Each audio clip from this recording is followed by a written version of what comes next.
Hello everyone, my name is Jolanta. Thank you for joining me for this presentation. I will be talking about health-related quality of life in patients who are dealing with long COVID symptoms. COVID-19 pandemic had a huge negative impact globally. Healthcare, education, food and travel industries. It would be difficult to actually name all the areas that have been affected by this pandemic. Also, healthcare sector was affected on so many levels, causing moral trauma, having to deal with huge numbers of patients, as well as lots of critically ill patients, lots of dying patients, having to prioritize resources and focusing on reducing spread of the virus in public rather than delivering patient-centered care. Not allowing to visit, say goodbyes to dying loved ones, increasing waiting lists for elective surgery, postponed cancer treatments, running out of medical and human resources. As the pandemic seems to be in the past now and life more or less is going back to normal, a lot of people who had contracted virus are left with various continuing symptoms affecting the quality of life. It takes an average of 2 to 3 weeks to recover from COVID-19 disease. However, part of people experience continuing symptoms. Such symptoms after the acute period of disease in scientific literature can be called in different ways, like long COVID, chronic COVID, protracted COVID, or post-COVID syndrome. Protracted symptoms are defined as having arisen or developed in the presence or after the acute stage of the disease, and which cannot be explained by any other diagnosis. Symptoms that last post 28-day period after initial diagnosis are defined as continuing. Continuing symptoms that persist beyond the acute stage of COVID-19 disease can continue for unforeseen time and is a significant challenge for the healthcare systems, as patients sometimes are affected so badly that they require hospitalization, rehabilitation, or frequent visits to healthcare professionals in search of solutions to their health problems. During stage of rapid virus spread, research was directed to analyze the virus itself, to find ways to control it, to find effective treatments, and to create vaccines. Therefore, long-term effects of the disease on the quality of life of the patients remain area requiring more research. As per World Health Organization, health-related quality of life assessment focuses on the disease and problematic symptoms that are limiting persons' capabilities. Health-related quality of life research aims to evaluate aspects of human life like physical, mental, social aspects of personal health, relationships with others like family, relatives, friends, neighbors, colleagues, education, the nature of work, financial stability, work environment, stress levels, physical stimuli, social status, whether a person feels valued and important, and freedom to choose and to make decisions. To research health-related quality of life in post-COVID-19 patients, scientists used various questionnaires, some generic like 36-item short form survey, or patient-reported outcomes measurement information system, or generic multi-attribute health utility instrument. Also, they attempted to use respiratory disease-specific questionnaires like clinical COPD questionnaire, St. George's respiratory questionnaire. It can be debated, though, that due to variety of long COVID-19 symptoms, quality of life questionnaires that are not adapted to COVID-19 disease do not convey the real situation and do not fully assess the quality of life related to health in these patients, and therefore receive contradictory data. In this study, we used two questionnaires. One of them was post-acute COVID-19 quality of life questionnaire, and the other one was a long COVID symptom tool. The main aim of the study was to identify the links between continuing symptoms and quality of life in post-COVID-19 patients. Now I will discuss some key findings of the study. So we have assessed the duration of prolonged symptoms. As you can see from this diagram, unfortunately, nearly a quarter of study participants did not indicate the exact date of the diagnosis and provided just a partial information like a year and a month.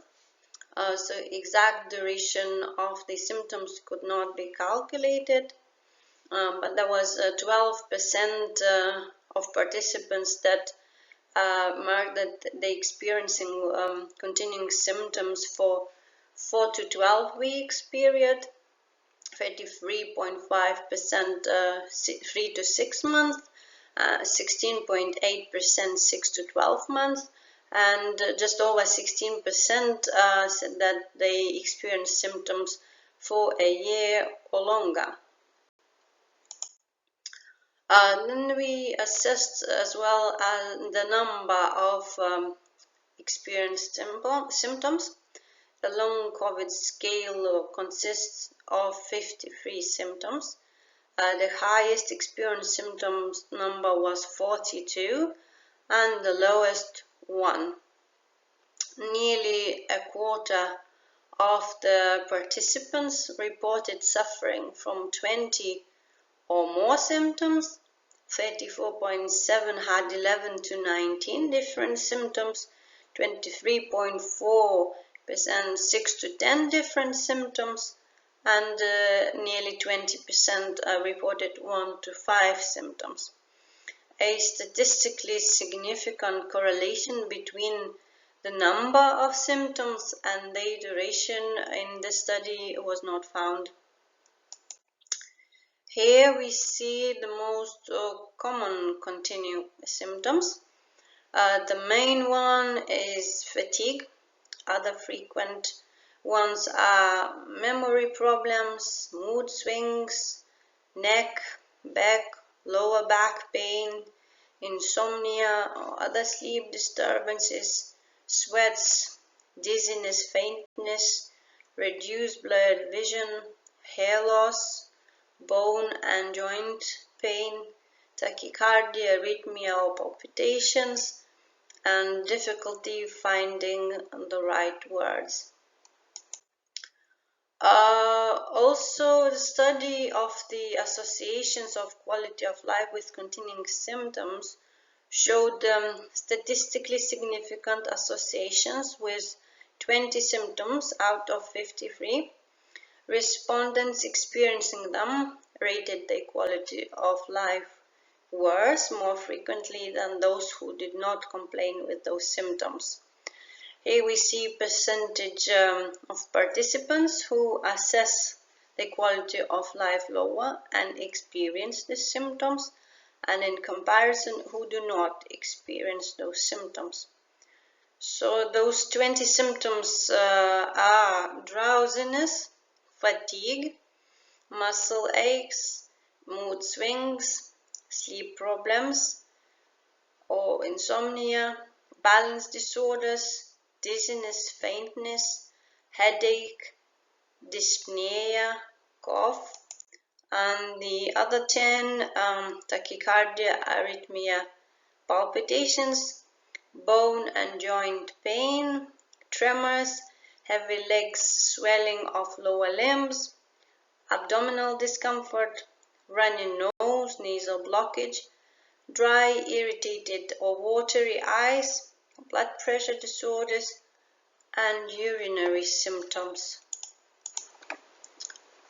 To assess quality of life, there were 3 values calculated. So the first one was ability to perform activities. Participants were asked to rate their ability to perform daily and household chores, process information, concentrate, express thoughts, participate in social activities, take care of hygiene, take care of family members, ability to drive, using public transport, enjoying food and drinks, performing minor tasks with fingers, relationships with friends and family members, hobbies, and work activities. The median score for the assessment of the ability to perform activities was 66 plus standard deviation of 10. The lowest available score was 19 and the highest 95. And the lowest score received was 35, the highest 90. The highest score indicates poorer ability to perform activities. The second assessment was influence score. Participants were asked to assess the severity of the effect of the continuing symptoms on them. The values assessed was separation from family and friends, career progress or lack of it, and income changes. The median impact score was 8 plus minus standard deviation of 3.9. Lowest possible score was 4, highest 20. Lowest value scored was 4 and highest 18. Highest scoring meaning higher influence. A correlation was found between the assessment of the severity of the influence and the number of symptoms, also the duration of symptoms. So the more it affected person, the more they had experienced symptoms and the longer.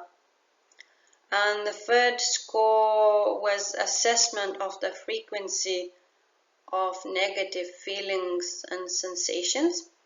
How they had to value how often they experienced bad mood or anger, felt lonely or separated from others, dependent on others, felt anxious about health or the possibility of getting COVID-19 again, were worried about the health of the children, family relationships, their financial situation, experiencing unpleasant memories, felt pain, fatigue, shortness of breath, drowsiness, were troubled by emotions. The median of this assessment in the study was 50, plus minus standard deviation of 12, lowest possible value 21, highest 105, lowest value scored was 25, highest 85. Highest score meaning more frequent negative feelings and sensations. A correlation was found between the number of symptoms experienced and the frequency of the sensation occurring. The consequences of COVID-19 pandemic will remain between us for unforeseen time. As a result of the intense continuing symptoms, part of the patients are facing financial difficulties, and there is a risk of isolation, loneliness, and rejection. In such cases, social assistance and quick, effective access to mental health services are necessary. It is recommended not to underestimate the continuing symptoms, but to take them seriously, to monitor the state of health of those patients. Due to the variety of symptoms and individual and holistic approach to each case is extremely important to achieve good results. According to studies, rehabilitation and other interventions like behavioral therapy, acupuncture, physical exercise therapy of varying intensity, training of respiratory cleansing techniques, and balanced diet are very effective tools for improving various aspects of quality of life. For a quality of life assessment, we have also calculated general quality of life score. The median for this was 125 plus minus standard deviation of 9.4, with a highest possible value of 220 and the lowest 44. The highest score, the poorer quality of life. Lowest scored value was 96 and the highest 151. Sorry about this. Every participant had their quality of life affected by the continuing symptoms. To briefly conclude all this information, I can note that patients who have recovered from COVID-19 can be plagued by long-term multiple symptoms. The study identified the most common symptom was fatigue. Other common symptoms include memory problems, mood swings, irritability, feeling unwell, back pains, sleep problems, excessive sweating, dizziness, weakness. The rarest symptoms identified were swollen and painful ganglia, hypoacusis, hypoesthesia, weight loss, discolored fingers and toes, chest pains, tremors. Symptoms of COVID-19 can persist for over a year. An assessment of the quality of life score reveals that patients face significant challenges in performing daily activities, processing information, maintaining social connections, and taking care of themselves and others. For the end, I would like to also stress that quality of life research receives a lot of criticism for the lack of specificity. This may be the reason that it is not so widely conducted. Also, choosing a research instrument requires an assessment of whether it will be able to achieve the goal of the study. Patient training and encouraging to become responsible for the health and is an integral part of the activities of medical staff. Medical professionals who knows the concept of quality of life with knowledge about the disease has a potential to make a huge impact of the quality of life of the patients. Participating in a crucial process, improving health-related quality of life, building trust-based relationships with patients, and raising the prestige of the medical profession through introduction of evidence-based practices. The variety of possible symptoms complicates the work of health professionals, identifying patients who need help due to a significant decrease in the quality of life. Sometimes patients themselves may not appreciate how the quality of life is affected by one or another symptom. The impact of the COVID-19 on the quality of life should begin to be assessed even in the acute stage of the disease. Patients should be monitored, and if the situation is not improving or deteriorates, measures should be taken to improve the quality of life as early as possible, using the available resources wisely. And thank you so much for taking your time today. I hope this presentation was useful, and have a good day.